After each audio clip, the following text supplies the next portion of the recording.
Technical लिहाज से तो हमने काफ़ी सारे स्टॉक्स और सेक्टर पर चर्चा की, लेकिन मिड कैप में फंडामेंटल लिहाज से मौके कहाँ पर दिखाई दे रहे हैं, ये एक बार समझ लेते हैं। और हमारे साथ विवेक कारवा जुड़ चुके हैं अपने रिकमेंडेशन लेकर। तो रुक करते हैं हमारे अगले सेक्टर का, मिड कैप की महारथी।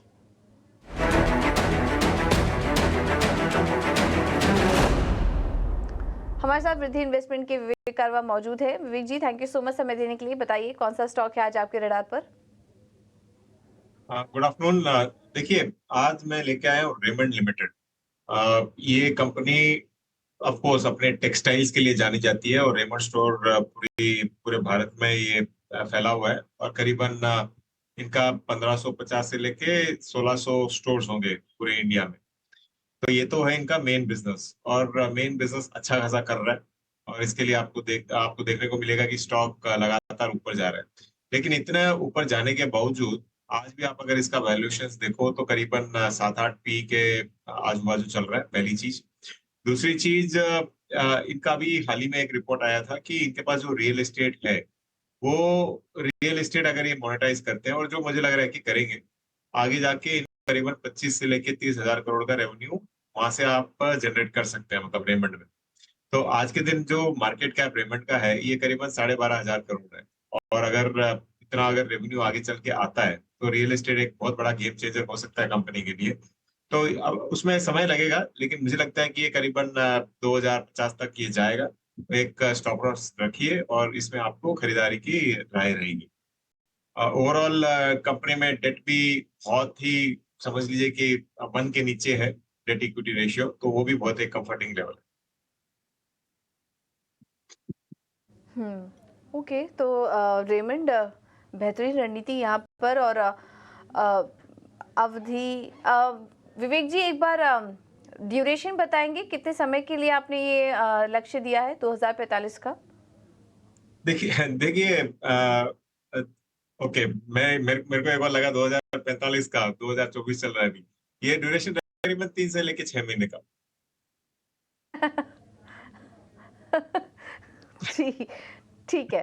तो ड्यूरेशन हम वहाँ पर करेक्ट कर लेते हैं, प्लेट्स में कुछ गलत चल रहे थे। 3 से 6 महीने के लिए जो ड्यूरेशन आपको दे रहे हैं वो है 2045 का रेमंड पर। तो इस पर आप नजर रखिए। थैंक यू विवेक, आपका समय देने के लिए और ये रणनीति सुझाने के लिए। ये अब सही ड्यूरेशन चल रहा है 6 महीने की अवधि के लिए। 2045 के लक्ष्य के लिए आप यहाँ पर नजर रख सकते हैं। रेमंड में खरीदारी करने की सलाह। चलिए अब आगे बढ़ेंगे, कुछ और स्टॉक्स पर नजर डाल लेते हैं। कमिंस में भी आज काफ़ी अच्छी तेजी बन रही है और मैक्वारी की कुछ रिपोर्ट्स भी आई हैं। इंडस्ट्रियल स्टॉक्स में काफ़ी बुलिश रिपोर्ट थी, जिसके बाद हम हल्की मजबूती देख रहे थे। लेकिन इसमें कमिंस इंडिया अगर देखें तो 2% से ज़्यादा की तेज़ी के साथ इस वक्त कारोबार कर रहा है ये स्टॉक।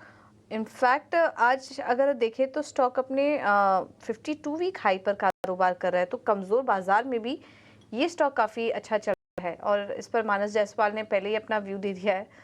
तो इस स्टॉक पर आप ज़रूर नज़र रखिए। चलिए कुछ और भी स्टॉक्स पर नज़र डाल देते हैं और इसमें फिनिक्स मिल्स पर भी आज हम देख रहे हैं 2% की मजबूती इस वक्त दिखाई दे रही है।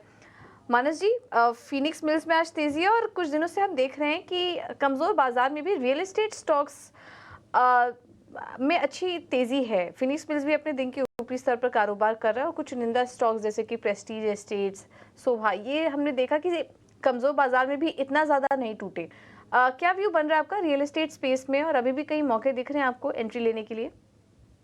तो देखिए, जो ये स्पेस है, ये तो लगातार आउट परफॉर्म कर रहा है। हाई टॉप साइड बॉटम ज्यादातर चार्ट्स बना रहे हैं, ज्यादातर स्टॉक्स बना रहे हैं। जहां तक बात फिनिक्स लिमिटेड की है, देखिए ये एक बहुत ही स्ट्रांग अपट्रेंड में है। हाई टॉप साइड बॉटम बन रहे हैं और हर करेक्शन पे 52 मूविंग एवरेज के आसपास स्टॉक सपोर्ट ले लेता है। तो अगर ट्रेडिंग कॉल लेना होगा तो वो लॉन्ग साइड पे होगा।